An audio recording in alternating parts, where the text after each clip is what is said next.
은혜로우신 하나님 아버지, 저희들에게 복 주셔서 새 달을 맞이하게 하시고 또 첫 주일 지난 월요일 새벽을 월삭 기도회로 하나님 앞에 나와 예배케 하심에 감사합니다. 오늘도 예배하는 저희 모두를 축복해 주시옵소서. 말씀으로 만나 주시고 하나님의 음성 듣게 하여 주시옵소서. 기도할 때 응답해 주시고 저들의 마음에 하나님의 은혜가 풍성히 임하게 하여 주시옵소서. 우리 예배를 기쁘게 받아 주시옵소서. 예수님 이름으로 감사하고 기도드립니다. 아멘. 찬송가 28장입니다.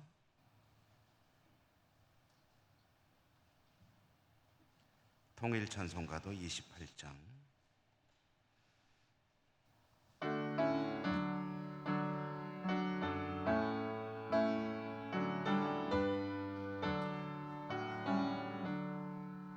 복의 근원 강림하사 찬송하게 하소서. 한량없이 자비하심 증량할 길 없도다. 천사들의 찬송가를 내게 가르치소서. 구속하신 그 사랑을 항상 찬송합니다. 주의 크신 도움받아 이때까지 왔으니 이와 같이 전국에도 이루기를 바라. 하나님의 품을 떠나 죄에 빠진 우리를 예수 구원하시려고 보혈을 주셨네. 주의 귀한 은혜 받고 일생 자되네. 주의 은혜 사슬해서 나를 주께 메소서. 우리 마음은 연약하여 범죄하기 쉬우니 하나님이 받으시고 전국인을 지소서. 아멘. 오늘 창세기 4장 1절에서 7절까지 읽습니다. 구약성경 창세기 4장 1절에서 7절까지.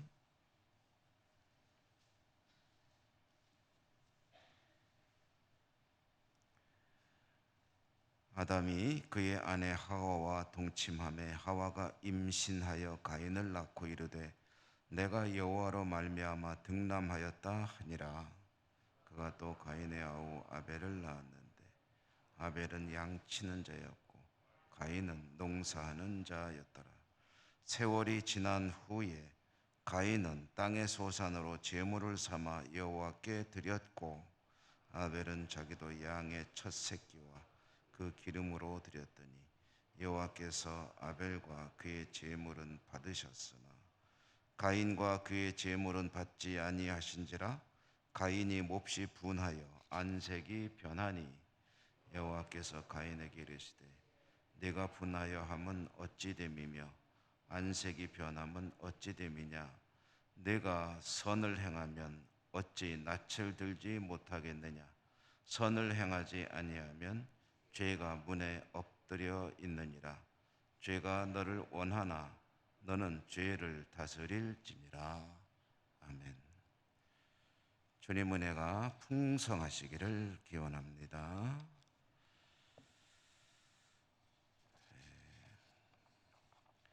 우리가 새벽에는 창세기 말씀을 읽어 나가고 있습니다.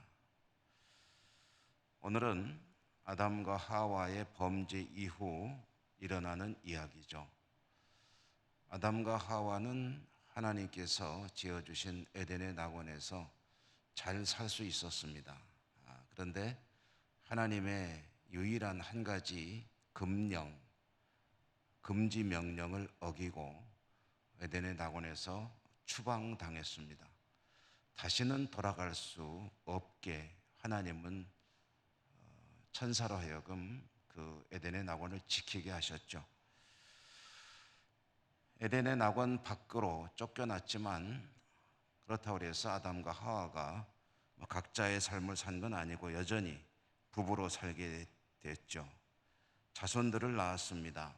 그 자손들 가운데 가인과 아벨의 이야기 오늘 말씀입니다. 여기서 성경 속에 숨겨져 있는 이야기를 하나 잠시 먼저 말씀을 드리면, 아담과 하와가 낳은 첫 아들이 가인이냐 하면 그건 아닌 것 같습니다. 또 낳은 아들이 가인과 아벨 둘만 있느냐 하면 또 그것도 아닌 것으로 보입니다. 어떻게 그렇게 보느냐 하면은, 가인이 나중에 동생을 돌로 쳐 죽이죠. 죽인 이후에 죄를 짓고 땅에서 방황하는, 유리해야 하는 그런 죄를 벌을 받게 될 때에 하나님께 자기를 만나는 자들이 자신을 해칠까 두렵습니다 라고 하소연하는 장면이 있습니다. 오늘 우리가 읽은 말씀 바로 뒤에 나오는 이야기죠. 이것은 어떤 상황을 전해주는 거냐 하면, 가인과 아벨 이외에도 사람들이 있었다는 이야기죠. 가인과 아벨, 특별히 가인을 해칠 만한 사람이라고 한다면 최소한 가인과 동년배이거나 또는 먼저 태어난 사람들이겠죠. 그리고 그런 사람들이 적지 않다는 이야기입니다. 그러므로 아담과 하와가 상당히 오래 살았고, 그리고 자손들을 출산했는데 또 그 자손이 자손을 낳고 하는 가운데 이제 인류는 그때부터 번져 나가기 시작했다.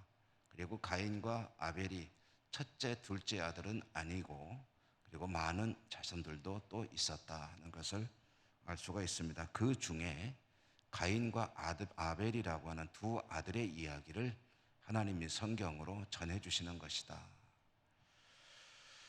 이제 그 이야기는 그만하고요. 가인과 아벨의 이야기를 보면 이제 본문에 가인과 아벨의 직업이 소개가 됩니다. 가인은 농사를 지었고 아벨은 양을 쳤다. 이것은 그 당시에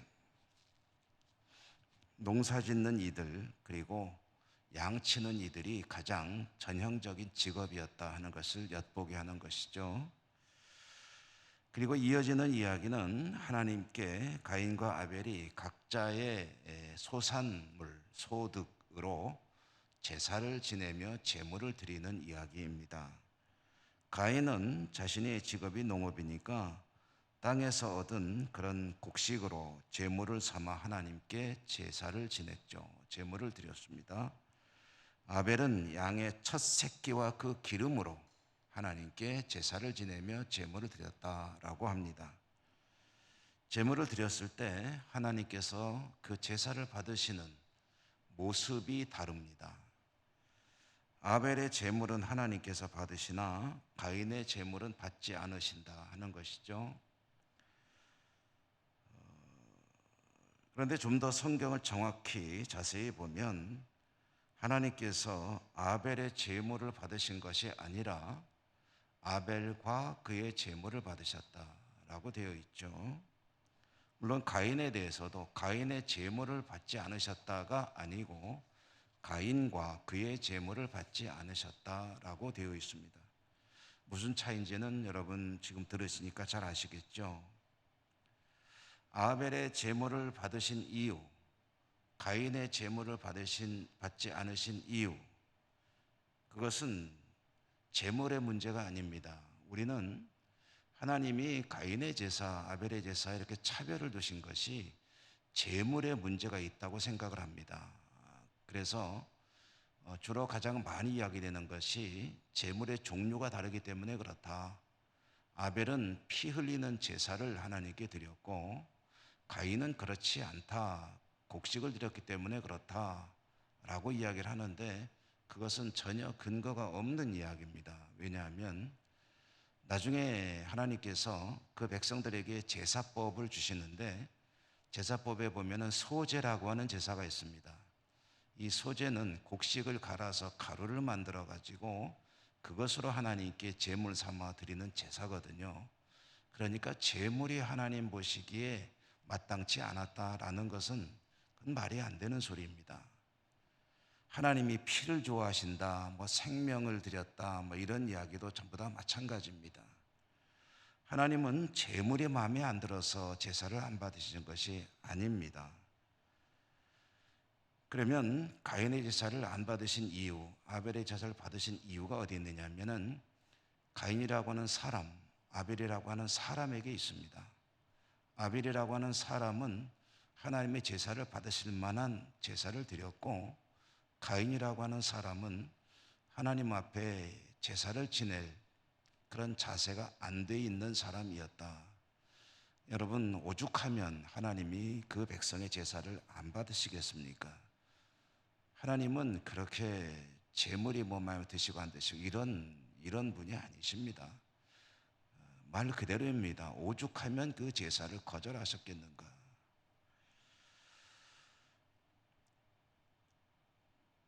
제사를 드리는 사람이 어떠냐 하는 것에 따라서 하나님께서 그 제사를 받으시고 안 받으시고 했는데요.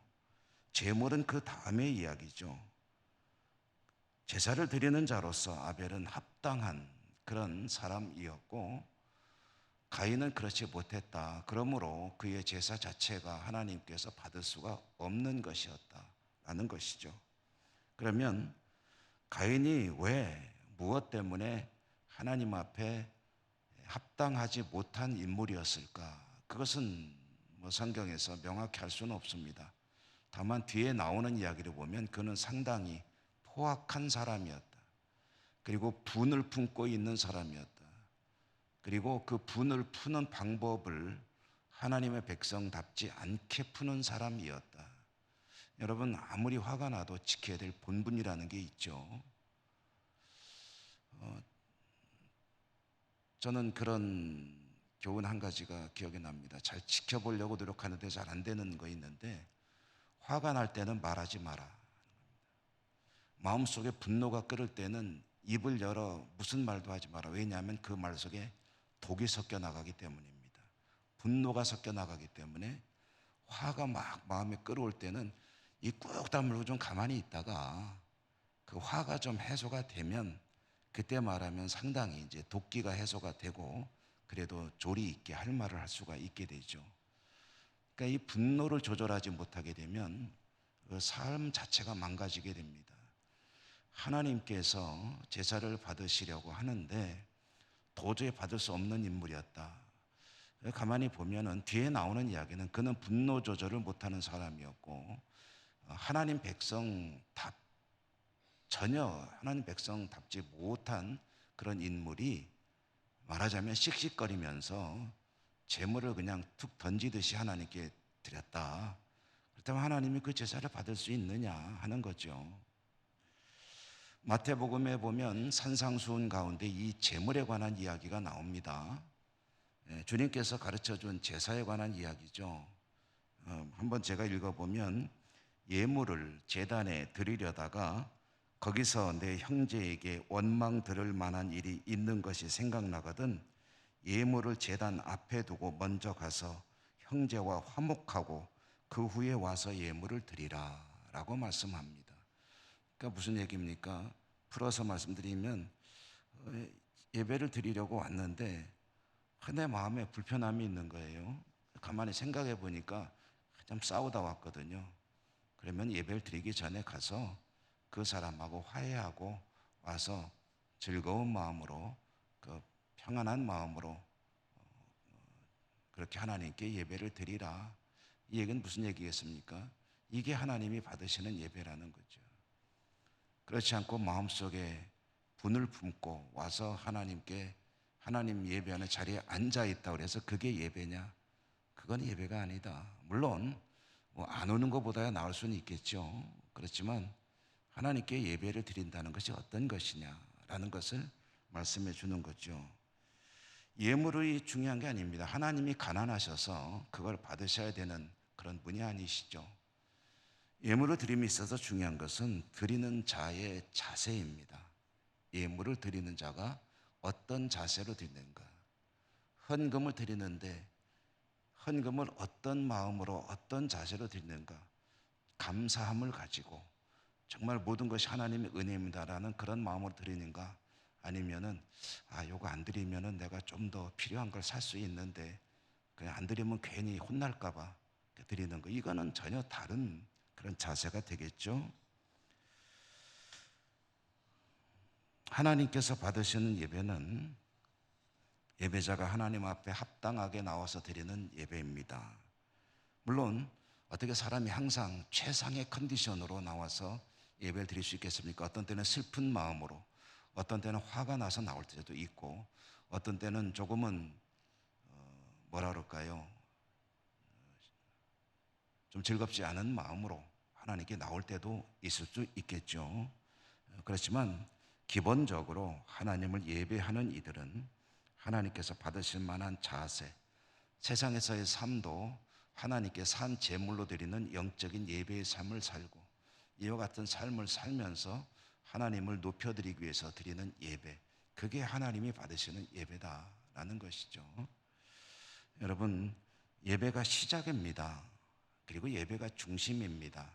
예배가 완성입니다. 예배는 우리 신앙의 가장 핵심이고 중심입니다. 예배 생활이 신통치 못한데 신앙이 좋은 사람을 아마 여러분 못 보셨을 거예요. 저도 그렇습니다. 하나님을 예배하는 자세, 그것은 곧 그의 신앙입니다. 기도가 하나님께 상달되고 응답되려면 그의 예배가 성공적인 것이어야 합니다. 여러분, 여러분의 삶 가운데 하나님이 받으실 만한 예배가 드려지는 복된 신앙, 복된 삶이 있으시기를 주님 이름으로 축복합니다. 은혜로우신 하나님 감사합니다. 오늘 얼싹기도회 가인과 아벨의 이야기를 또다시 듣게 하시며 저희들이 하나님 앞에 어떤 예배자로 살아야 하는지를 또 한 번 생각하게 하시니 감사합니다. 최선을 다해 정성을 다해 영과 진리로 하나님을 예배한다 하지만 하나님 받으시기에 참으로 모자라는 그런 예배를 드릴 때에도 있음을 고백하고 회개합니다. 불쌍히 여겨주시고 저희들의 삶이 신앙이 늘 하나님께 연락되는 복된 신앙의 삶으로 살 수 있도록 인도하시고 축복해 주옵소서. 월삭 기도회를 맞이하여 하나님 앞에 나와 저희들의 간절한 기도 제목들, 소원들을 올려드립니다. 말씀대로 들으시고 이루시고 하나님은 영광을 받으시고 저희들은 하나님의 은총과 축복 가운데 살아갈 수 있도록 인도하여 주시옵소서. 오늘도 저희들의 기도를 들으시고 만나주시고 축복해 주옵소서. 예수님 이름으로 감사하고 기도 올리옵나이다. 아멘. 하늘에 계신 우리 아버지의 이름을 거룩하게 하시며 아버지의 나라가 오게 하시며 아버지의 뜻이 하늘에서와 같이 땅에서도 이루어지게 하소서. 오늘 우리에게 일용할 양식을 주시고 우리가 우리에게 잘못한 사람을 용서하여 준 것 같이 우리 죄를 용서하여 주시고 우리를 시험에 빠지지 않게 하시고 악에서 구하소서. 나라와 권능과 영광이 영원히 아버지의 것입니다. 아멘. 오늘도 이제 하나님 앞에 우리가 기도할 텐데요. 기도할 때 여러분의 개인적인 기도도 물론 드리시지만 우리 함께 기도하는 여러 가지 기도 제목을 잊지 말고 기도해 주시기 바랍니다. 코로나 이후에 일상의 회복과 교회 회복과 모든 분야의 회복이 지금도 코로나 확산세에 있는데 속히 잠잠해질 수 있도록 지구촌의 평화와 아픈 분들을 위한 기도 잊지 말고 드려주시기 바라고요. 우리 교회 학교를 위해서 우리 연세 높으신 성도님들의 건강, 무더운 여름 잘 지내시도록, 우리 나라와 민족과 우리 예천을 위해서 예천의 행사가 잘 진행되도록 해외 선교지와 선교사들을 위한 기도도 빼놓지 않고 해주시기 바랍니다. 다 같이 주여 한번 하나님께 간절히 부르며 이 모든 기도 제목들을 가지고 기도하겠습니다. 주여,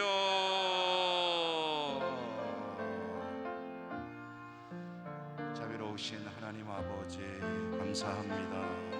오늘도 월삭 기도에 하나님 앞에 나온 저희들 찬양을 받아주시고 경배를 받아주시고 말씀으로 만나주시고 은혜 더해주시니 감사합니다. 저희들은 삶 가운데 하나님을 예배하노라 하지만 하나님께서 참으로 즐거이 받으시